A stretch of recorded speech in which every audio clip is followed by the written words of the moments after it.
ഇപ്പൊ കയ്യിൽ 5 രൂപ ഉണ്ടെങ്കിൽ വയറ് നിറച്ച് ഭക്ഷണം കഴിക്കാം. അവിടെ സർക്കാർ ഒരു പുതിയ പദ്ധതി തുടങ്ങിയിട്ടുണ്ട്. അടൽ ക്യാൻറ്റീനാണ്. അപ്പോൾ ഒരു 5 രൂപയുണ്ടെങ്കിൽ നമ്മുടെ മനസ്സും വയറും നിറയും. 5 രൂപയ്ക്ക് ഡൽഹിയിൽ എന്ത് കിട്ടും? दाल चावल रोटी अचार सब्जी चाय ലാജ്പത് നഗറിലെ അടൽ ക്യാൻറ്റീനാണ്. നിരക്ക് കുറവാണെങ്കിലും നല്ല വൃത്തിയുണ്ട്. മനസ്സറിഞ്ഞാണ് വിളമ്പുന്നത്. കഴിക്കുന്നവർക്കെല്ലാം പറയാൻ ഒന്നേ.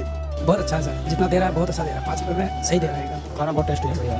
ഭിക്ഷാടനം നടത്തി ജീവിക്കുന്നവർ, തുച്ഛമായ വേതനം ലഭിക്കുന്ന കൂലിപ്പണിക്കാർ, നിർമ്മാണ തൊഴിലാളികൾ, അന്നത്തെ അന്നത്തിന് വക കണ്ടെത്തുന്നവർക്കെല്ലാം അത്താണിയാണ് അടൽ ക്യാൻറ്റീൻ. कोनो काम नहीं करता है, गांव से लाया आया है, 3 दिन खाया. ദിവസം ശരാശരി 1000 പേർ ഭക്ഷണം കഴിക്കാൻ എത്തുന്നുണ്ട്. यहाँ 5 रुपए का कूपन लगता है. कूपन कटाने के बाद लाइन में लगो, खाना मिलता है, चावल दाल रोटी सब्जी अचार.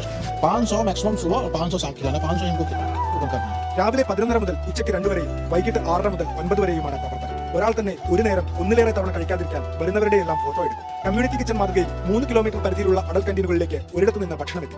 നിലവിൽ 45 ഇടങ്ങളിൽ പ്രവർത്തനം തുടങ്ങി. വൈകാതെ 100 ക്യാൻറ്റീനുകൾ കൂടി തുടങ്ങുമെന്നാണ് സർക്കാർ പ്രഖ്യാപനം.